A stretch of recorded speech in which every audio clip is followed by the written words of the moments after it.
அனைவருக்கும் வணக்கம். கதை நேரத்தில் மீண்டும் உங்களை சந்திப்பதில் மகிழ்ச்சி. இன்று நான் சொல்லப்போகும், நீங்கள் கேட்கப் போகும் கதை பாண்டிமாதேவி. எழுதியவர் திரு நா. பார்த்தசாரதி அவர்கள். அத்தியாயம் 12. வசந்த மண்டபத்து ரகசியங்கள்.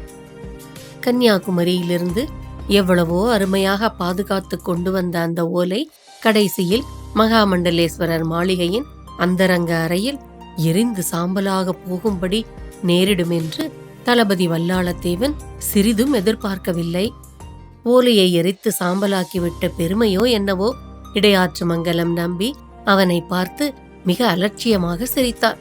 என்ன தளபதி, நான் இப்படி திடீரென்று உன்னுடைய அனுமதி இல்லாமலே நீ கொண்டு வந்த ஓலையை அழித்து விட்டேன் என்ற வருத்தமா? ஏன் பேசாமல் என்று உட்கார்ந்திருக்கிறாய்? கவலையை விட்டுவிட்டு உறங்கச் செல். மற்றவற்றை காலையில் பேசிக்கொள்ளலாம். அவருக்கு அவன் ஒரு பதிலும் சொல்லவில்லை. அதற்குள் அவரே மேலும் கூறினார். சேந்தா, பாவம் தளபதி இன்னைக்கு மாலையிலிருந்து அடுத்தடுத்து பல அதிர்ச்சிகளுக்கு ஆளாக்கி தொலைச்சிருக்க. மிகவும் களைச்சு போயிருக்காரு. விடிஞ்சா மந்திர ஆலோசனை கூட்டத்துக்கு போயாகணும். சிறிது நேரமாவது அவர் உறங்கட்டும். விருந்தினர் மாளிகையில போய் படுக்கையை ஒழிச்சு கொடு. வேண்டிய வசதிகளை கவனிச்சுக்கோ என்று நாராயணன் சேந்தனை நோக்கி கூறிவிட்டு வல்லாளத்தேவன் பக்கமாக திரும்பி, போ வல்லாளத்தேவா, போய் ஓய்வெடுத்துக்கொள் என்று சொன்னார். அவருடைய பேச்சின் விரைவும் அவசரமும் கண்டு அவனுக்கு மனதில் ஏதோ ஒரு சந்தேகம் தோன்றியது. எதற்காகவோ தன்னை அந்த இடத்திலிருந்து அவர் விரைவில் அனுப்பிவிட விரும்புகிறார் என்று அனுமானம் செய்தது அவனுடைய மனம். நான் வருகிறேன் சுவாமி என்று அவருக்கு வணக்கம் செலுத்திவிட்டு அங்கிருந்து எழுந்திருந்து நாராயணன் சேந்தனை பின்பற்றி விருந்தினர் மாளிகைக்கு நடந்தான் அவன். விருந்தினர் மாளிகை வசந்த மண்டபத்துக்கு அருகில் இருந்தது. தூக்கம் அது அன்றிரவு மட்டுமல்ல, அதற்கு அப்புறமும் 10 இரவுகளுக்கு தன்னை நெருங்க முடியாத அவ்வளவு கவலைகளாலும் ஐயங்களாலும் குழப்பங்களாலும் மண்டை கனத்து பாரமாகி பிடித்து விடும் போல தோன்றியது தளபதிக்கு. விருந்தினர் மாளிகையில் கொண்டு வந்து விட்டுவிட்டு நாராயணன் சேந்தன் போய்விட்டான். தளபதி வல்லாளத்தேவனை சுற்றி அவனுக்கு துணை இருந்தவை இருளும் தனிமையும் தான். சேர நாட்டு யானை தந்தத்தில் இழைத்து செய்த விருந்தினர் மாளிகையின் அழகான கட்டிலில் எண்ணெய் நுரையை போன்ற பஞ்சனை மெத்தையின் மேல் உறக்கம் வராமல் புரண்டு கொண்டிருந்தான் வல்லாளத்தேவன். மாளிகையின் பின்புறத்து சுவரில் பரளியாற்று நீர் அலைகள் மோதும் ஒலி, சுவர் கோழிகளின் ஐயி என்ற ரீங்காரம், இவற்றை தவிர எங்கும் நிசப்தம் சூழ்ந்திருந்தது. அவன் கட்டிலில் புரண்டதைப் போலவே அவன் மனதிலும் பல எண்ணங்கள் புரண்டு கொண்டிருந்தன. எவ்வளவு அரும்பாடுபட்டு ஒற்றர்களிடமிருந்து நாம் அந்த ரகசிய ஓலையை கைப்பற்றினோம். அதனுள் அடங்கியிருந்த செய்திதான் எவ்வளவு முக்கியமானது, பார்க்க போனால் எவ்வளவு பயங்கரமானது. நமது திடமான உள்ளத்தின் நம்பிக்கையே எரிப்பது போல அல்லவா மகாமண்டலேஸ்வரர் அந்த ஓலையை எரித்து விட்டார். அவருக்கு எவ்வளவு நெஞ்சுரம்! ஒருவேளை அவரே வடதிசை பேரரசர்களுக்கு உள்கையை போல் இருந்து கொண்டு சதி செய்கிறாரோ? அதனால்தான் இந்த ஓலையை மகாராணியாரோ கூற்றத்தலைவர்களோ பார்க்கக்கூடாதென்று எரித்து விட்டாரோ? மகாமண்டலேஸ்வரரை பற்றி தென்பாண்டி நாட்டு தளபதி பதவியை ஏற்றுக்கொண்ட நாளிலிருந்து அவனுடைய மனதில் தோன்றியிராத சந்தேகங்கள் எல்லாம் இப்போது ஒன்றன் பின் ஒன்றாக தோன்றின. எதையதையோ நினைத்து கொண்டு படுக்கையில் தவித்துக் கொண்டு கிடந்தவன் குபீர் என்று வாரி சுருட்டிக் கொண்டு துள்ளி எழுந்தான். அந்த மாளிகையின் இருட்டில் அவனுடைய செவிகள் எந்த ஒலியையோ கூர்ந்து கேட்பதற்கு முயன்றன. அவன் உடலில் நடுக்கமும் ரோமாஞ்சலியும் உண்டாயின. உற்று கேட்டான். இதுவரை இயற்கையாக கேட்ட பரளியாற்று தண்ணீர் பாயும் ஓசையோ சில வண்டுகளின் சப்தமோ அல்ல அது. அவனுடைய கட்டிலுக்கு அடியில் தளத்தின் மேல் யாரோ திடும் என்று கால் வைத்து நடப்பது போல கேட்டது. மாளிகைக்கு வெளியே நிலா ஒளி இரவை பகலாக்கி கொண்டிருந்தாலும் உள்ளே இருட்டாகத்தான் இருந்தது. சாளரங்கள் எல்லாம் சுவரின் மிக உயரத்தில் இருந்ததனால் உள்ளே ஒளியை தர முடியவில்லை.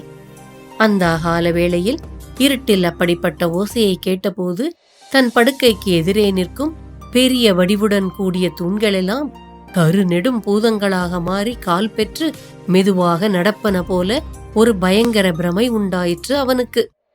ஒரு விதமாக இடையிலிருந்து வாளை உருவி கையில் எடுத்துக்கொண்டு வேகமாக அடித்துக் கொள்ளும் இதயத்துடன் படுக்கையிலிருந்து கீழே இறங்கினான் தளபதி. தயங்கி தயங்கி அடி எடுத்து வைத்தான். அந்த ஒலி மெல்ல மெல்ல தேய்ந்து மங்கியது. படுக்கையின் கீழே கேட்ட ஒலி இப்போது மேற்கு நோக்கி செல்வது போல் திசை மாறியது. அந்த ஒலி கேட்ட இடங்களிலெல்லாம் விருந்தினர் மாளிகையின் தரையே அதிர்வது போல் ஒரு வகை சலனம் உண்டாயிற்று. வல்லாளத்தேவனும் பொறுமை இழக்காமல் இருட்டில் தூண்களிலும் படிகளிலும் மோதி தட்டு தடுமாறி விழுந்து கொண்டு அந்த ஒலியை பின்பற்றி சென்றான். மாளிகை முற்றத்தின் கடைசி சுவர் வரை அந்த ஒலியை பின்தொடர முடிந்தது. அப்பால் முற்றத்து கதவை திறந்தபோது கதவு நிலையின் கீழே வாசற்படியை தழுவினார் போல பரளியாறு பொங்கி பெருக்கெடுத்து ஓடிக்கொண்டிருந்தது. நிலா ஒளியின் மோகன மயக்கத்தில் வானுலகத்து அமுத குழம்பே பொங்கி பாய்வது போலிருந்த ஆற்றின் அழகை அப்போது அவன் கண்கள் அனுபவிக்க முடியவில்லை. இந்த மாளிகையில இரவு வேளையில ஏதாவது பிசாசு நடமாட்டம் இருக்குமோ என்று முதலில் ஓர் எண்ணம் எழுந்தது. சே, இதென்ன சுத்த அசட்டுத்தனமான எண்ணம். பிசாசாது நடமாடுறதாவது. நம்ம தான் இந்த அர்த்தராத்திரி பொழுதுக்கு மேல இந்த இருண்ட மாளிகையில பிசாசு போல அலைஞ்சின்னு இருக்கோம் என்று முதலில் தோன்றிய அந்த எண்ணத்தை அழிக்க முயன்றான். புது இடம், எவ்வளவு கலப்பா இருந்தாலும் உறக்கம் வராது என்று அவன் நினைத்திருந்தான். அதுவோ வெறும் புது இடமாக மட்டும் இருக்கவில்லை, புதுமைகளும் சூழ்ச்சிகளும் நிறைந்த இடமாகவும் இருந்தது. எப்படியாவது இருந்து தொலைத்து விட்டு போகட்டும், நான் போல் படுக்கையில் புரண்டு இந்த இரவை கழித்து விடுகிறேன் என்று தனக்குள் ஒரு தீர்மானத்துக்கு வந்தவனாக முற்றத்து கதவை மறுபடியும் வேகமாக சாத்திவிட்டு திரும்பி படுக்கையில் வந்து உட்கார்ந்தான். ஒரு சில வினாடிகளே கழிந்திருக்கும். மீண்டும் அதே ஓசை அதே இடத்திலிருந்து தொடங்கி மேற்கு நோக்கி சென்றது. இப்போது பாதாள கிணற்றுக்குள்ளிருந்து கேட்கிற மாதிரி கசமுசவென்று பேச்சு குரலும் கேட்பது போலிருந்தது. மனப்பிரமைதானோ என்று தன்னை நம்புவதற்கே மறுத்தது அவன் மனம். இது உண்மையா அல்லது நமக்கு மட்டுமே ஏற்படக்கூடிய மனப்பிரமையா? நாராயணன் சேந்தனை போய் அழைத்து கொண்டு வந்து இந்த மர்மத்தை சோதிச்சு பார்த்தா என்ன? இதுக்கு முன்னாடி பகல்ல எத்தனையோ தடவை இந்த மாளிகையில வந்து தங்கியிருந்த போது இம்மாதிரி மர்மமான அனுபவம் எதுவும் ஏற்பட்டதில்லையே. என்ன ஆனாலும் சரி, நம்பியும் நம்பாமலும் இப்படி தவிப்பதற்கு நானே எழுந்திருந்து போய் நாராயணன் சேந்தனை கூப்பிட்டு வந்துடுறேன் என்று ஒரு முடிவுக்கு வந்தவனாக விருந்தினர் மாளிகை கட்டிலில் இறங்கி வெளியேறினான் அவன். இருட்டில் நிதானமாக நடந்து மாளிகையின் வாசற்படிக்கு அவன் வந்தபோது ஆச்சரியத்தில் மூழ்கி போனான். எதிரே கையில் தீபத்துடன் நாராயணன் சேந்தனே அங்கு வந்து கொண்டிருந்தான். இதென்ன விந்தை! நெல்லளக்கும் தாழியை விட குட்டையான இந்த மனிதன் ஏதாவது மாயமந்திரம் தெரிந்தவனா? இவனை சந்திக்க போனால் இவன் விழித்துக் கொண்டிருப்பானோ அல்லது குரட்டை விட ஆரம்பித்திருப்பானோ என்று சந்தேகப்பட்டு கொண்டே நான் புறப்படுகிறேன். இவனோ நினைப்பதற்கு முன்னால் தானே கையில் சுடர்விடும் விளக்கோடு என் முன்னால் வந்து நிற்கிறான். இவ்வாறு எண்ணிக்கொண்டு மாளிகையின் வாசலிலேயே நின்று விட்டான் வல்லாளத்தேவன். ஆனால் மறுவினாடியே தன் அனுமானம் தவறு என்பது அவனுக்கு புரிந்தது. அவன் ஏமாற்றமடைந்தான். அவன் நாராயணன் சேந்தன் வருவதை பார்த்து கொண்டு நின்றானே தவிர வந்து கொண்டிருந்த நாராயணன் சேந்தன் அவன் நின்று கொண்டிருப்பதை கவனித்ததாகவே தெரியவில்லை. நேரே விருந்தினர் மாளிகையை நோக்கித்தான் அவன் வந்து கொண்டிருக்கிறான் என்று வல்லாளத்தேவன் நினைத்தான். ஆனால் மாளிகைக்கு மிக பக்கத்தில் வந்ததும் சட்டென்று வலது பக்கமாக திரும்பி அங்கிருந்த கொடிமண்டபத்துக்குள் நுழைந்து விட்டான் நாராயணன் சேந்தன்.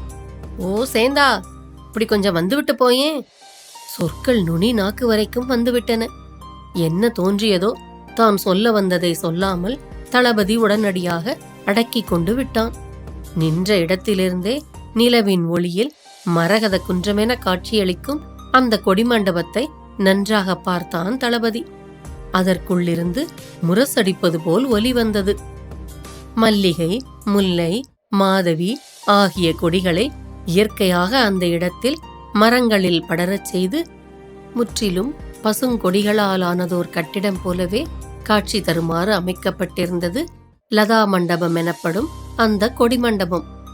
மழை குளிரும் ஈரம் மிகுந்திருக்கும் சூழலுமுள்ள அந்த சமயத்தில் உலகம் உறங்கும் நடு இரவில் நாராயணன் சேந்தனுக்கு அங்கே என்ன வேலை?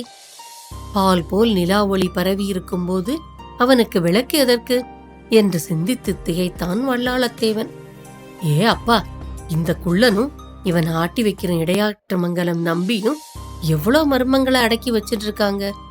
இவங்களை முழுவதும் தெரிஞ்சு கொள்வதற்கு வீரமும் வாளும் ஆள் பலமும் மட்டும் போதாது போலிருக்கிறதே.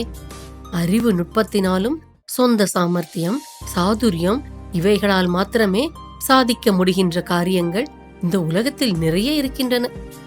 மகாமண்டலேஸ்வரரின் செயல்கள் எல்லாம் இந்த வகையை சேர்ந்தவை. ஏனோ தெரியவில்லை, இடையாற்றுமங்கலம் நம்பியை பற்றி நினைக்கும் போதெல்லாம் அவனுடைய மனக்கண்ணுக்கு முன் ஒரு வெளியில் உயரமும் அகலமும் பருமனும் அளக்கலாகா அளவும் பொருளும் துளக்கலாகா நிலையும் தோற்றமும் மாபெரும் மலை சிகரம் ஒன்று தோன்றியது. லதா மண்டபத்துக்குள் நுழைந்த நாராயணன் சேந்தன் வெகு நேரமாகியும் வெளியே திரும்பி வரவில்லை. அங்கே அவன் என்னதான் செய்து கொண்டிருக்கிறான்? போய் பார்ப்போமே என்று வல்லாளத்தேவன் விருந்தினர் மாளிகை வாசலிலிருந்து பதுங்கி பதுங்கி நடந்து லதா மண்டபத்துக்குள் புகுந்தான். அவனுக்கு ஒரே ஏமாற்றமாக இருந்தது. லதா மண்டபத்தில் நாராயணன் சேந்தன் இல்லை.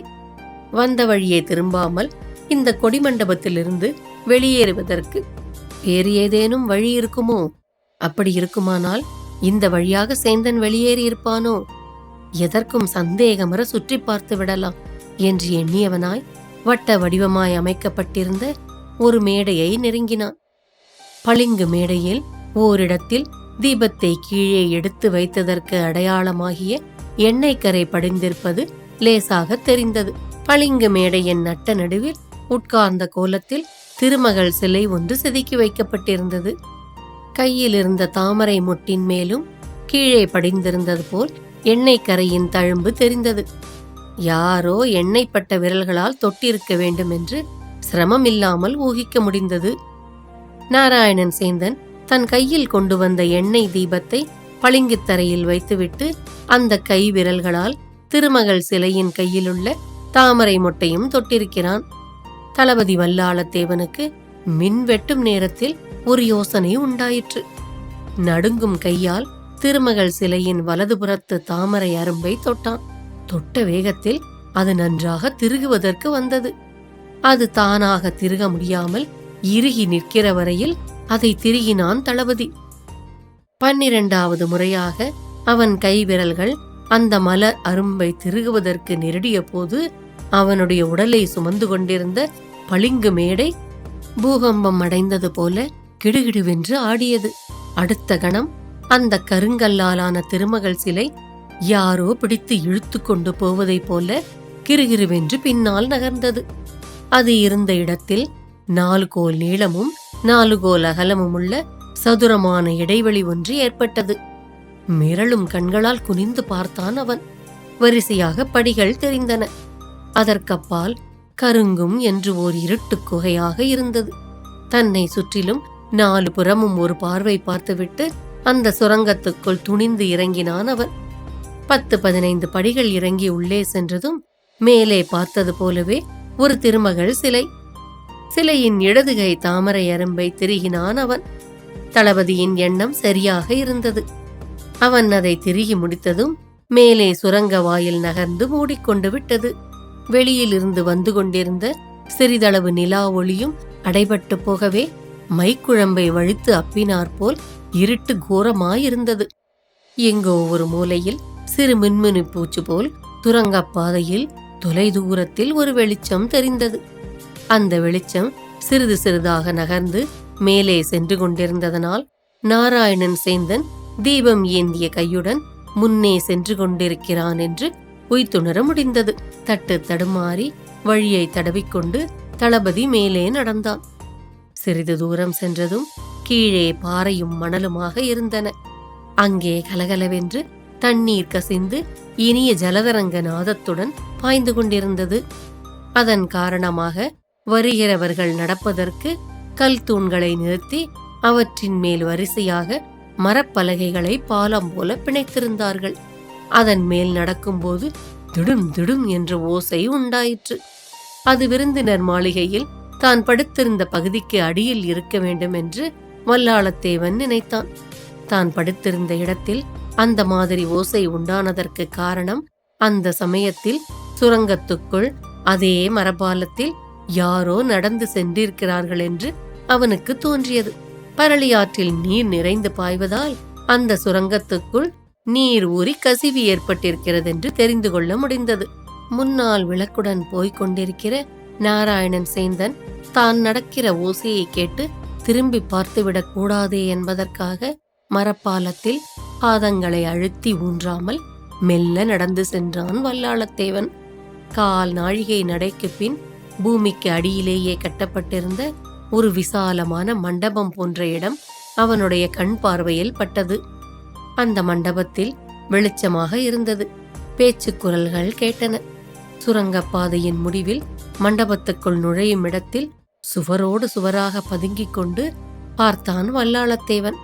அந்த பாதாள மண்டபத்தின் நாற்புறத்து இரண்டு மூலைகளிலும் அம்பாரம் அம்பாரமாக குவித்து வைக்கப்பட்டிருந்த வாள்களையும் வேல்களையும் கேடயங்களையும் ஈட்டிகளையும் கவசங்களையும் பார்த்த போது அவனுக்கு திகைப்பு ஏற்பட்டது. சற்று முன் அந்தரங்க மண்டபத்திலிருந்து அவனுக்கு விடை கொடுத்து அனுப்பிய மகாமண்டலேஸ்வரர் இப்போது இந்த பாதாள மண்டபத்துக்குள் நின்று கொண்டிருந்தார். அவருடைய திருப்புதல்வி குழல்மொழி நாச்சியார் இருந்தாள். இருட்டில் கொள்ளி ஏந்தி நிற்கும் குட்டையை பேய் போல நாராயணன் சேந்தன் தீபத்தை பிடித்துக் கொண்டு நின்றான். இவர்கள் மட்டும் இங்கே இப்போது இருந்திருந்தால் தளபதிக்கு ஆச்சரியம் ஏற்பட்டிருக்க காரணமே இல்லையே. வடதிசை மூவரசருக்கும் அரசபாரத்தை தாங்கும் சுமைக்கும் பயந்து இலங்கை தீவுக்கு ஓடிவிட்டதாக நினைக்கப்பட்ட குமாரபாண்டியன் ராஜசிம்மனும் இங்கே இவர்களோடு நிற்பது போல் தளபதிக்கு ஒரு பிரமை கண்களில் ஏற்பட்டது. ஆனால் அந்த பிரமை மறுகணமே நீங்கிவிட்டது. அவனுக்கு குமாரபாண்டியரை போல் காட்சியளித்து அவன் கண்களை ஒரு கணம் ஏமாற்றத்துக்கு உள்ளாக்கியது அந்த இளம் துறவியின் தோற்றம்தான். படகில் வரும்போது துறவியை எங்கோ கண்டிருப்பது போல் வந்த நினைவு அவன் மனதில் இப்போது உறுதிப்பட்டது. சேந்தா, அது என்ன? அந்த மூலையில யாரோ ஒளிஞ்சிட்டு இருக்கிறது போல் தெரியுதே, இப்படி விளக்கு கொண்டு வா என்று மகாமண்டலேஸ்வரர் தளபதி நின்ற மூலையை சுட்டிக்காட்டினார். உடனே சேந்தன் விளக்கோடு வர மகாமண்டலேஸ்வரர் அவனை பின்பற்றி தளபதி நின்று கொண்டிருந்த மூலைக்கு வேகமாக வந்தார். சுவரோரமாக நின்று கொண்டிருந்த தளபதிக்கு மூச்சே நின்றுவிடும் போல் இருந்தது.